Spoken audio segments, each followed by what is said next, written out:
আজি মহাপুৰুষ শ্ৰী শ্ৰী মাধৱদেৱৰ 428 সংখ্যক তিৰুভাৱ তিথি মহাপুৰুষজনৰ তিৰুভাৱ তিথি উপলক্ষে আজি ৰাজ্যৰ সত্ৰ নামঘৰসমূহত পুৱাৰে পৰা আৰম্ভ হৈছে নাম কীৰ্তন সত্ৰনগৰী মাজুলীকে ধৰি সমগ্ৰ ৰাজ্যজুৰি আজি সত্ৰ নামঘৰ সকলোতে একেধৰণৰে পৰিৱেশ এই মুহূৰ্তত আমি পোনপটীয়া সম্প্ৰচাৰ যাব বিচাৰিছোঁ যোৰহাটলৈ ঢেকীয়াখোৱা বৰনামঘৰত উপস্থিত আছে আমাৰ সাংবাদিক পৰমানন্দ বৰা পোনে পোনে আপোনাৰ ওচৰলৈ আহিছোঁ আজিৰ দিনটোত ঐতিহাসিক ঢেকীয়াখোৱা বৰনামঘৰত কেনেধৰণৰ পৰিৱেশ নিশ্চয়কৈ আইচেং পাছত যেহেতু আজি মাধৱদেৱ গুৰুজনাৰ তিৰুভাৱ তিথি আৰু মাধৱদেৱ গুৰুজনে নিজে প্ৰতিষ্ঠা কৰা ঢেকীয়াখোৱা বৰনামঘৰত আজি পুৱাৰে পৰাই বিশেষ পৰিৱেশে দেখা পোৱা গৈছে কাৰণ প্ৰবাদ আছে যে এই ঢেকীয়াখোৱাতেই দিহা নদীৰ কাষত মাধৱদেৱ গুৰুজনে এহাল বুঢ়া বুঢ়ী ঘৰত নিশাটো কটাই ঢেকীয়া শাকেৰে এসাঁজ খোৱাৰ বাবে এই অঞ্চলটোৰ নাম ঢেকীয়াখোৱা আৰু দিহা নৈত স্নান কৰি পুৱা তেওঁ এগছি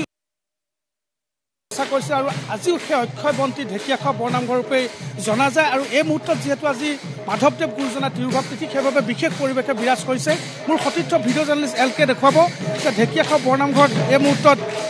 দিহা নামৰ ধ্বনিৰে এক কথাত ক'বলৈ গ'লে দ্বিতীয় বৈকুণ্ঠস্থলীলৈ পৰিণত হৈছে আমি পোনে পোনে প্ৰতিদিন টাইমৰ দৰ্শকসকলক দিহা নামৰ মাজলৈ আমি এই মুহূৰ্তত লৈ যাব বিচাৰিছোঁ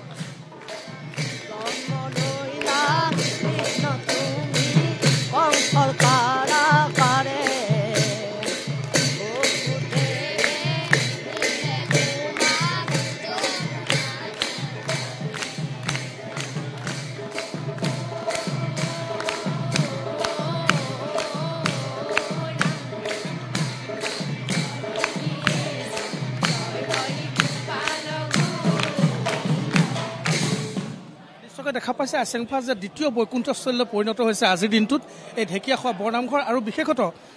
এই মুহূৰ্তত আমাৰ মাজত যিহেতু ঢেকীয়াখোৱা বৰনামঘৰ পৰিচালনা সমিতিৰ সভাপতি প্ৰবীণ কলিতা আছে আমি তেখেতৰ পৰা অকণমান জানিব বিচাৰিম যে আজি এটা বিশেষ দিন বৰনামঘৰৰ বাবে কি আশা কৰিছে কিমান ভক্তপ্ৰাণ ৰাইজৰ জয় আমি সোধো অসমবাসী ভাৰতবাসী ভাৰতৰ বাহিৰত থকা যিসকল প্ৰবাসী সকলোজনকে আজি মহাপুৰুষ মাধৱদেৱৰ যি তিৰুভাৱ তিথি আৰু বৰনামঘৰত আমি উদযাপন কৰিবলৈ লৈছে ঢেকীয়াখোৱা এই গুৰুজনৰ অক্ষয় বন্তিৰ অভাৱৰ আমি সকলো মংগলে থাকিবলৈ আমি আশীৰ্বাদ প্ৰদান কৰিছোঁ সকলো কুশলে থাকক আজি আমি হয় আজি 14 নাম হ'ব পুৱাই পৰা আমাৰ চলি আছে পুৱা প্ৰসংগ হৈ গৈছে এতিয়া আমাৰ সংগীত মহাবিদ্যালয়ৰ ছাত্ৰ ছাত্ৰীসকলে দিহানাম বৰগীত ফল প্ৰসংগ কৰিব তাৰপিছত আমাৰ বৈকুণ্ঠ দেৱবাদ্য চৰ্চা হ'ব নাম হ'ব